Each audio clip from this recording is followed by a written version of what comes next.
अभी तक देखा है टैली के अंतर्गत, तो बेसिक अकाउंटिंग का देखा है और टैली में कैसे बेसिक वर्क करते हैं उसके संबंधित वीडियो ट्यूटोरियल को आपने देखा है। अब से जो वीडियो ट्यूटोरियल हम आपको शेयर करने जा रहे हैं IIT चैनल के माध्यम से, तो उस IIT computer institute and research centre के माध्यम से जो भी हम वीडियो आप शेयर करेंगे, जो पहला वीडियो ट्यूटोरियल होगा उसमें आप सीखेंगे कि कंपनी कैसे क्रिएट करते हैं और लेजर आप कैसे क्रिएट करते हैं। हम 1 बाय 1 विभिन्न तरह के जो लेजर आवश्यक जो लेजर हम एक कंपनी के अंदर क्रिएट करते हैं वह आपको बताएंगे। साथ ही साथ कंपनी कैसे क्रिएट करते हैं वह आपको इसमें हम दिखाएंगे, ताकि आपको कंपनी क्रिएट करना और जो भी आवश्यक लेजर उसके अंतर्गत बनाते हैं वह आपको। अगर इस चैनल को आपने सब्सक्राइब नहीं किया है तो इसे सब्सक्राइब जरूर कर दीजिएगा।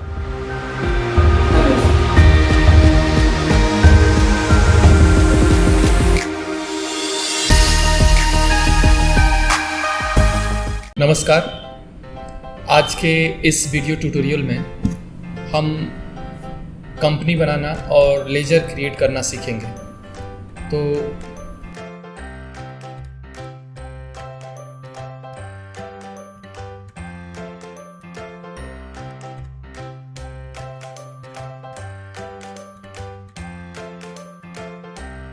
रेनबो ट्रेडर्स के नाम से कंपनी क्रिएट करेंगे और उसके जो आवश्यक लेजर्स अकाउंट्स होते हैं, जो उसके अकाउंट्स होते हैं, जो प्रमुख अकाउंट्स होते हैं जिनके बिना काम नहीं चल सकता है, यानी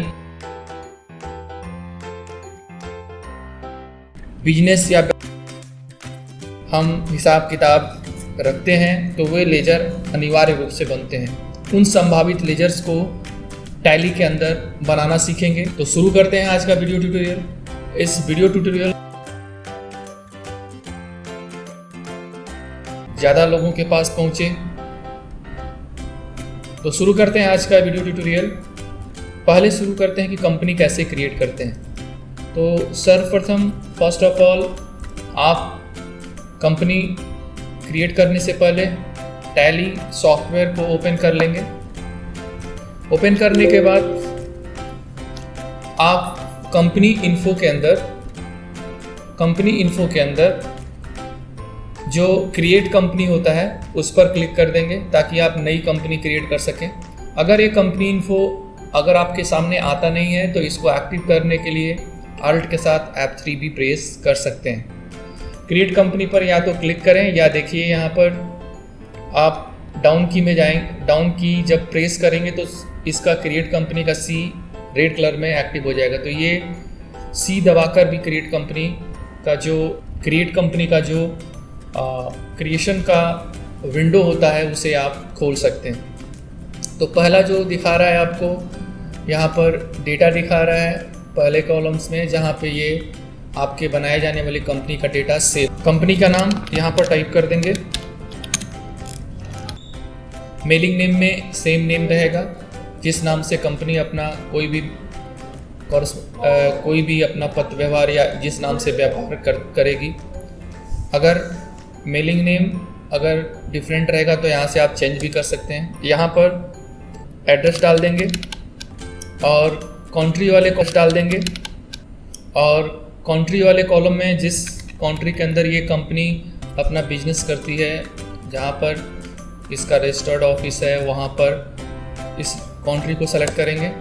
यहाँ पर उस स्टेट को जिसके अंदर इस स्टेट में ये बिजनेस अपना करती है या जहाँ पर इसका रजिस्टर्ड ऑफिस है।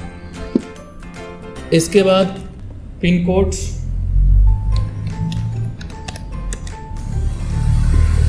मोबाइल नंबर, बारी बारी से जो डिटेल्स आपसे पूछा जा रहा है उसको यहाँ पे भरते जाएंगे।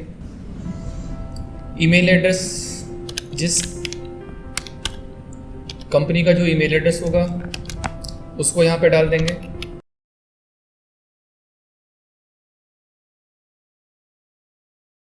इसके बाद फाइनेंशियल ईयर बिगिंस फ्रॉम में जिस डेट को फाइनेंशियल स्टार्ट होता है, यानी आपका जो 2020-21 का फाइनेंशियल ईयर है वो आपका 1/4/2020 को स्टार्ट हो चुका है, और सेम डे उसी दिन से आप अपने बुक्स के अंदर जो आप जिस बुक के अंदर आप अपना लेजर या हिसाब किताब मेंटेन करते हैं, उस बुक्स में आपका लेखा उसी दिन से स्टार्ट होगा। हिसाब किताब मेंटेन करते हैं, उस बुक्स में आपका लेखा उसी दिन से स्टार्ट होगा। टैली और वॉल्ट पासवर्ड में आप कोई भी पासवर्ड दे सकते हैं जिससे आपके टैली यानी कंपनी के डेटा को इनक्रिप्टेड फॉर्म में रखेगा। तो यहाँ पर आप देना चाहें तो दे सकते हैं, अन्यथा इसे एस्केप भी कर सकते हैं। यूज सिक्योरिटी कंट्रोल आप यस करेंगे तो आप यहाँ पर एक यूजर नेम और उसका पासवर्ड क्रिएट कर सकते हैं जो इस कंपनी को ऑपरेट करेगा। हालांकि टैली वॉल्ट पासवर्ड डाल देंगे तो ये डबल सिक्योरिटी हो जाएगी, एक तो डेटा इनक्रिप्ट फॉर्म में रहेगा और जब हम इस कंपनी को खोलेंगे तो पहले टैली वॉल्ट का पासवर्ड देना पड़ेगा। उसके बाद इसको कंपनी को सेव कर देंगे। जो यूजर नेम और पासवर्ड हमने कंपनी क्रिएशन के समय दिया था वो यहाँ पर हम टाइप करेंगे और ये कंपनी हमारी खुल चुकी है। यहाँ पर देख सकते हैं rainbow traders name of company में शो कर रहा है। क्योंकि अभी तक इसमें वाउचर एंट्री नहीं हुई है तो यहाँ पर देखिए नो वाउचर इंटर्ड यहाँ पर दिखा रहा है। और चूँकि ये एजुकेशनल वर्जन है तो जो इसका डेट होगा, एजुकेशनल मोड का जो डेट होता है वो हर महीने का 1, 2 और 31 तारीख होता है। तो शुरू करते हैं इसमें लेजर क्रिएट करना। यहाँ पर आप देख सकते हैं कि टैली में पहले से 2 लेजर ऑटोमेटिक क्रिएट होते हैं जो डिस्प्ले में जाके आप देख सकते हैं। और ग्रुप्स में पहले से इसमें जैसे ही हम कंपनी कोई भी क्रिएट करते हैं उसमें तो 28 अकाउंट ग्रुप्स वहाँ पे क्रिएट हो जाते हैं। तो ये पहले से संभावित अकाउंट ग्रुप बन चुके हैं जिसमें आप बनाए जाने वाले लेजर को प्लेस करेंगे। तो लेजर 1 बाई 1 क्रिएट करते हैं। पहले हम लोग जो मेन नेसेसिटी जो लेजर होता है वो कैपिटल अकाउंट होता है। किसी भी बिजनेस में जब हम व्यवसाय करते हैं तो कैपिटल जरूर लगाते हैं। तो ये कैपिटल अकाउंट यहाँ पे नेम के अंदर कैपिटल अकाउंट और अंडर में कैपिटल अकाउंट का ग्रुप सेलेक्ट करेंगे। कंपनी नेम में ये किसका कैपिटल अकाउंट है तो रेनबो ट्रेडर्स का है, आप टाइप कर सकते हैं। और ओपनिंग बैलेंस अगर पिछला कोई है 31 मार्च 2020 का तो वो डाल सकते हैं। फिलहाल इस कंपनी में कोई नहीं है, नई कंपनी है। इसके बाद हम क्रिएट कर लेते हैं इसमें परचेज अकाउंट। नेम के अंदर हमने परचेज अकाउंट टाइप कर दिया। अंडर में किस अकाउंट ग्रुप के अंदर रखेंगे तो परचेज अकाउंट ग्रुप के अंदर रखेंगे जो ऑलरेडी इसमें लिस्ट ऑफ ग्रुप में आपका अवेलेबल है। तो उसको या तो यहाँ से सेलेक्ट कर लें डबल क्लिक करके, यहाँ पर मौजूद है, या परचेज अकाउंट का जो शुरुआती कैरेक्टर है PUR टाइप करेंगे, अपने आप लिस्ट ऑफ ग्रुप्स में से सेलेक्ट भी हो जाएगा। तो ये तरीका अपना के आप इसको सेलेक्ट कर सकते हैं। यहाँ पर inventory values are affected yes रहेगा क्योंकि इस परचेज अकाउंट के लेजर से जब भी आप इसका प्रयोग करेंगे तो इससे आपका स्टॉक अफेक्टेड होगा। तो जिस लेजर से आपका स्टॉक अफेक्टेड होता है, इन्वेंट्री अफेक्टेड होता है, तो उसमें inventory value are affected yes रहता है। और यहाँ पर मेलिंग एड्रेस चूँकि कुछ नहीं रहेगा तो इसको छोड़ देंगे एस्केप और कंट्रोल A या एक्सेप्ट करके इसको सेव कर सकते हैं। इसी तरह से हम बना लेंगे सेल्स अकाउंट, नेम में सेल्स अकाउंट। अब अंडर में जहाँ पर हमें लिस्ट ऑफ ग्रुप में से जिस ग्रुप के अंदर रखना है उस ग्रुप को सेलेक्ट करेंगे। तो सेल्स अकाउंट का लेजर सेल्स अकाउंट के ग्रुप में रखेंगे तो 2-3 अक्षर उसका टाइप करेंगे। देखिए यहाँ पे सेलेक्ट हो चुका है। इंटर करते ही सेल्स अकाउंट यहाँ पर अंडर के अंदर आ जाएगा। इसमें भी inventory values are affected yes रहेगा क्योंकि ये जब लेजर आप प्रयोग करेंगे तो इससे भी स्टॉक प्रभावित होगा, यानी स्टॉक घटेगा या बढ़ेगा, इन्वेंट्री में प्रभावित होगा। तो इन्वेंट्री जब इसका प्रभावित होगा तो ये भी यस रहेगा। वैसे ही हम अंडर में सेल्स या परचेज सेलेक्ट करते हैं तो inventory value are affected automatic yes हो जाता है, करना नहीं पड़ता है। अगर आप इसे चाहते हैं कि नो रहे तो आप इसको नो भी कर सकते हैं। कुछ दशाओं में नो भी रहता है जिसको हम आगे पढ़ेंगे। फिलहाल सेल्स और परचेज का लेजर जब भी सेल्स या परचेज अकाउंट के ग्रुप में रखते हैं तो ऑटोमेटिक यस हो जाता है क्योंकि इस लेजर से आपका जो स्टॉक होता है वो प्रभावित होता है, यानी जब इसका प्रयोग करते हैं तो ये घटता या बढ़ता है। जैसे परचेज करते हैं तो स्टॉक हमारा बढ़ता है जबकि सेल्स करते हैं तो घटता है, तो इसीलिए यस रहता है। इसके बाद हम बना लेंगे अदर लेजर। जैसे एक बना लेते हैं सैलरी, यानी जब हम अपना बिजनेस स्टार्ट करते हैं तो उसमें हम ज़रूर किसी एम्प्लॉय को, कर्मचारी को अपने दुकान पे या अपने बिजनेस में ज़रूर रखेंगे जो हमारे लिए काम करेगा, तो उसको हम सैलरी भी देंगे, तो सैलरी का भी खाता बना लेंगे। सैलरी चूँकि इनडायरेक्ट एक्सपेंसेस है तो इसे इनडायरेक्ट एक्सपेंसेस के ग्रुप में हम रखेंगे। तो IND जैसे ही टाइप करेंगे आपका देखिए यहाँ पर इनडायरेक्ट एक्सपेंसेस यहाँ पे सेलेक्ट हो गया अंडर के अंदर। चूँकि इन्वेंट्री वैल्यू इससे कोई प्रभाव नहीं पड़ता है, इससे कुछ ही स्टॉक से लेना देना नहीं होता है, इसलिए inventory value are affected no रहेगा। ध्यान रखिएगा सेल्स और परचेज की दशा में mostly inventory values are affected yes रहता है। बाकी और भी दशाएं होती हैं जिसको हम आगे चर्चा करेंगे। इसी तरह से सैलरी के बाद जो दूसरा जो लेजर है संभावित रेंट का होता है, ये भी चूँकि इनडायरेक्ट एक्सपेंसेस के नेचर का होता है तो इसमें अंडर में लिस्ट ऑफ ग्रुप में से इनडायरेक्ट एक्सपेंसेज ही सेलेक्ट करेंगे। इस तरह से ये बारी बारी से जो भी खर्चे के संभावित लेजर हैं वो हम बना लेंगे। इलेक्ट्रिसिटी एक्सपेंसेज भी होता है क्योंकि हम अपने बिजनेस में हम इलेक्ट्रिसिटी का उपयोग ज़रूर करेंगे, तो इसमें भी हम इसको भी बना लेते हैं अंडर में। ये भी हमारा इनडायरेक्ट एक्सपेंसेस के नेचर का है, तो इसको भी अंडर में आते ही जहाँ पे लिस्ट ऑफ ग्रुप्स शो करेगा तो आप किस ग्रुप के अंदर रखेंगे इसको, इनडायरेक्ट एक्सपेंसेस के ग्रुप में। तो अप एंड डाउन की प्रेस करके इसको सेलेक्ट कर सकते हैं, या I and D आप जब प्रेस करेंगे तो ये फिल्टर होके आपका सेलेक्ट हो जाएगा। तो इस तरह से हम 1 by 1 हम लेजर्स क्रिएट कर लेंगे। वेजेस का भी बना लेते हैं, क्योंकि वेजेस का भी ज़रूरत पड़ता है जब हम परचेज करते हैं स्टॉक को, तो उसको वहाँ से लोडिंग अनलोडिंग हम कराते हैं अपने मजदूरों से। तो ये डायरेक्ट एक्सपेंसेज होता है, नेचर का होता है, इसको भी बना लेते हैं। इसी तरह से आप फ्रेट का भी बना लीजिए, ये भी डायरेक्ट एक्सपेंसेज ही होता है। और इसके बाद हम एक लेजर बनाते हैं ABC इंटरप्राइजेज का, जिसको रखेंगे हम लोग सन्ड्री क्रेडिटर्स के अंदर। यानी ये हमारा पार्टी होगा जिससे हम माल परचेज करेंगे, तो हम इसे रखेंगे सन्ड्री क्रेडिटर्स, यानी लेनदार के ग्रुप के अंदर, अकाउंट ग्रुप के अंदर जो सन्ड्री क्रेडिटर के नाम से अकाउंट ग्रुप बना होता है उसके अंदर रखेंगे। यहाँ पर जैसे ही आप सन्ड्री क्रेडिटर्स के अकाउंट ग्रुप में रखते हैं तो यहाँ पर एक ऑप्शन आता है maintain balance bill bye bill. इसको समझ लेते हैं ये क्या होता है।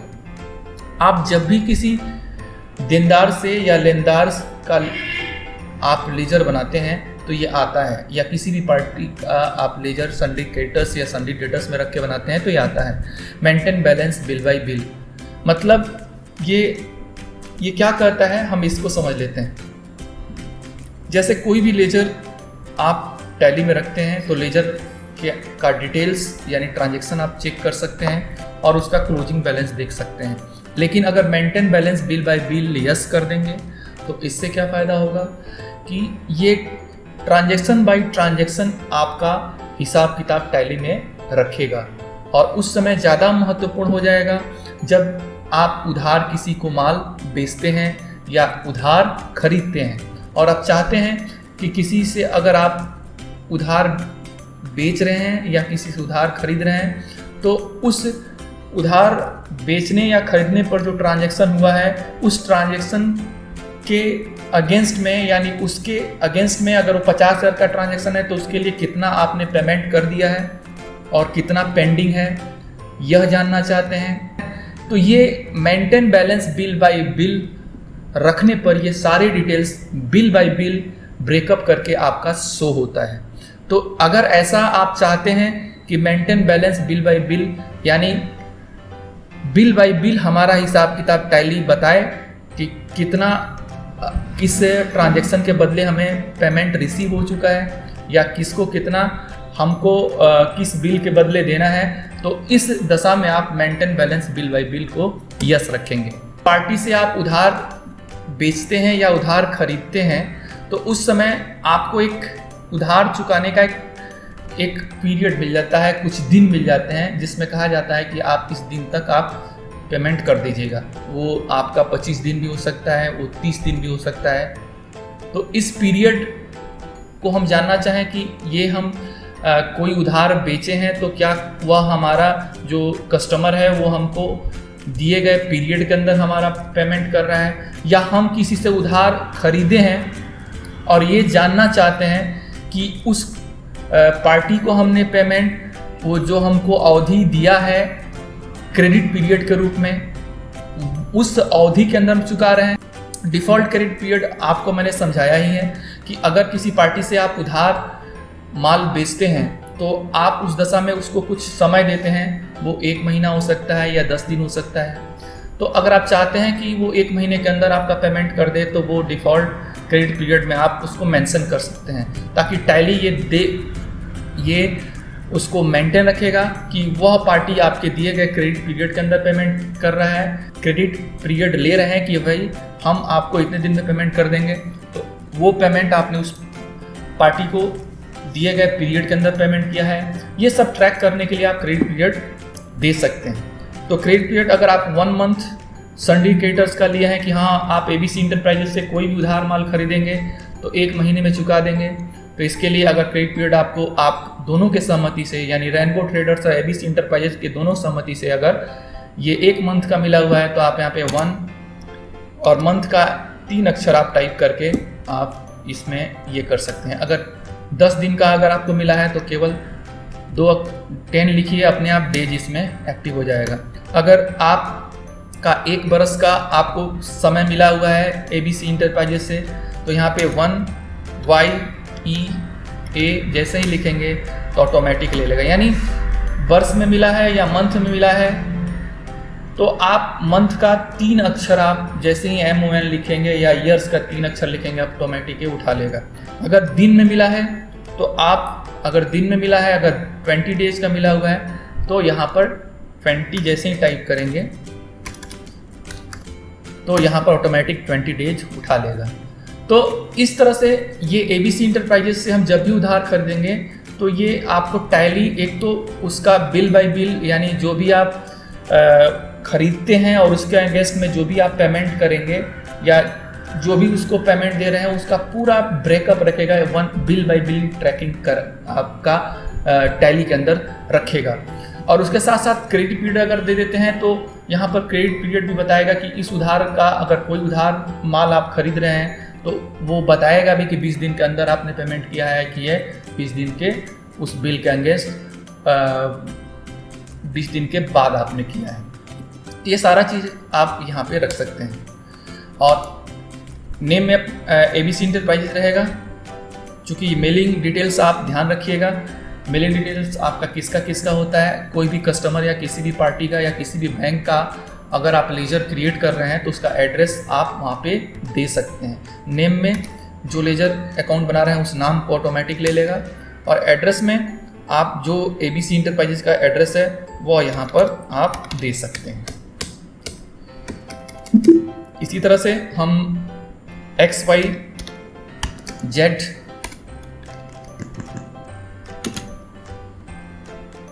ट्रेडर्स का एक लेजर अकाउंट बनाते हैं। ये हमारा सन्डी डेटर है, तो किस अकाउंट ग्रुप में रखना है, सन्डी डेटर्स के अंदर रखना है तो आप डाउन की प्रेस करके सेलेक्ट कर सकते हैं, या आप SUNDRY और DEB जैसे ही आप टाइप करेंगे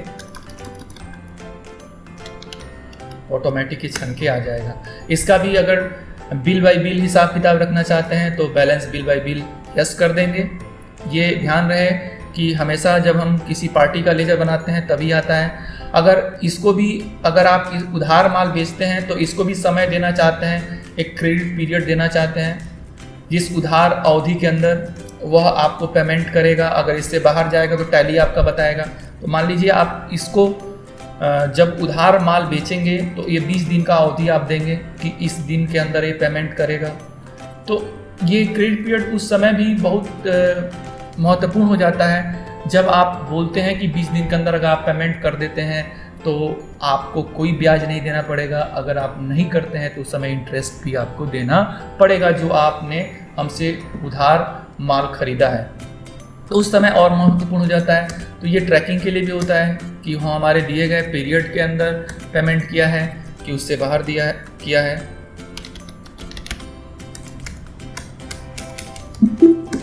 इस तरह से आप 1 बाय 1 लेजर आप बना लेंगे। एक बना लेते हैं हम लोग बैंक का अकाउंट, SBI अकाउंट के नाम से। इसको हम बैंक अकाउंट के ग्रुप में रखेंगे और यहाँ पर अकाउंट नंबर जो भी होगा वो टाइप करेंगे, जो IFSC कोड होगा वह टाइप करेंगे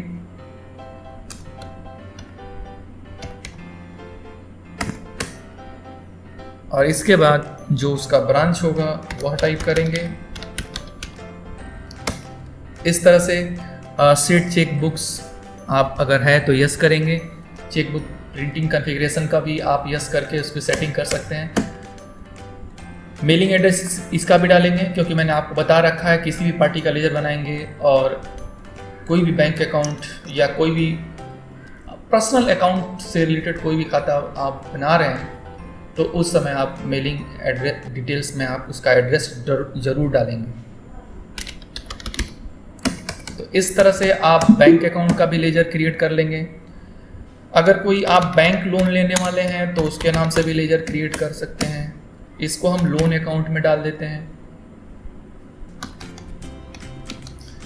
ठीक है, secured loan and secured loan आता है, तो अगर बैंक से लेते हैं तो सिक्योर्ड लोन में रखेंगे या लोन लाइबिलिटीज में अंदर भी रख सकते हैं। तो हम रख लेते हैं इसको लोन लाइबिलिटी के अंदर। एक बना लेते हैं इंटरेस्ट का लेजर और इसको रखेंगे, चूंकि ये इनडायरेक्ट इनकम है तो हम इसको रख लेते हैं इनडायरेक्ट इनकम के अकाउंट ग्रुप में। और एक बना लेते हैं डिस्काउंट और इसको रख देते हैं हम लोग, चूंकि इनडायरेक्ट एक्सपेंसेस है तो इसको रखेंगे इनडायरेक्ट एक्सपेंसेस के अकाउंट ग्रुप में।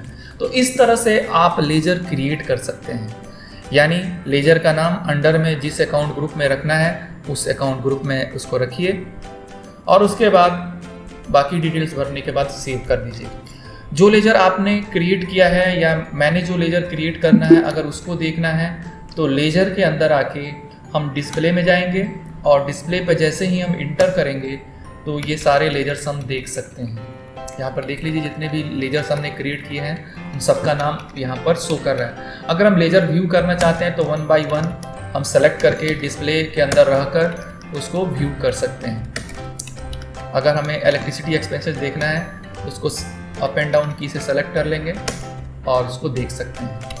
ध्यान रहे कि डिस्प्ले के अंदर अगर हम रहेंगे तो डिस्प्ले के अंदर केवल देख सकते हैं। अगर अल्टर के अंदर जाके हम किसी लेजर को सेलेक्ट करके जब उसको इंटर प्रेस करेंगे तो देख भी सकते हैं और सुधार भी कर सकते हैं। इसी तरह से स्टेशनरी एक्सपेंसेस, तो दो अकाउंट लेजर, इस तरह से आप मल्टीपल लेजर एक साथ मल्टीपल के अंदर जाके क्रिएट के माध्यम से क्रिएट कर सकते हैं। डिस्प्ले से एक साथ आप मल्टीपल के अंदर जो डिस्प्ले है उसके साथ आप कई लेजर एक साथ देख सकते हैं। जैसे मुझे देखना है कि इनडायरेक्ट एक्सपेंसेस के अकाउंट ग्रुप में कितने लेजर बने हुए हैं तो यहाँ पर देख सकते हैं एक साथ मैं कई लेजर व्यू कर सकता हूँ। ऐसे ही अल्टर में जाके अगर मेरे द्वारा बनाए गए सभी लेजर्स देखना है तो ऑल आइटम्स पे क्लिक करके मैं सभी लेजर्स को देख सकता हूँ। फिलहाल मैंने 16 लेजर मैंने बनाए हैं। साथ ही साथ डिफ़ॉल्ट में कैश और प्रॉफिट एंड लॉस अकाउंट का बाय डिफ़ॉल्ट बनता है, तो देखिए सब मिलाकर 18 लेजर यहाँ पे शो कर रहे हैं कि कैसे हम स्टॉक ग्रुप, स्टॉक आइटम, जो जिस चीज़ का हम व्यापार करते हैं उसको कैसे बनाते हैं और उसके सारे unit of measure, stock group, वो सब बनाना सीखेंगे और इसके आगे हम ट्रांजैक्शन करना भी सीखे रहेंगे। तो बने रहिए हमारे चैनल के साथ, सब्सक्राइब जरूर करिएगा और शेयर भी करिएगा ताकि ये ज़्यादा से ज़्यादा लोगों के पास पहुँचे। Thank you.